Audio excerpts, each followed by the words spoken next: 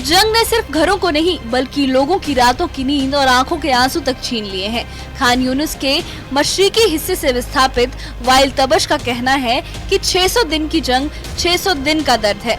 अब आंखों में आंसू नहीं है, वो भी सूख गए हैं। दुनिया से पूछना चाहता हूँ, ये अजियत कब खत्म होगी? कोई है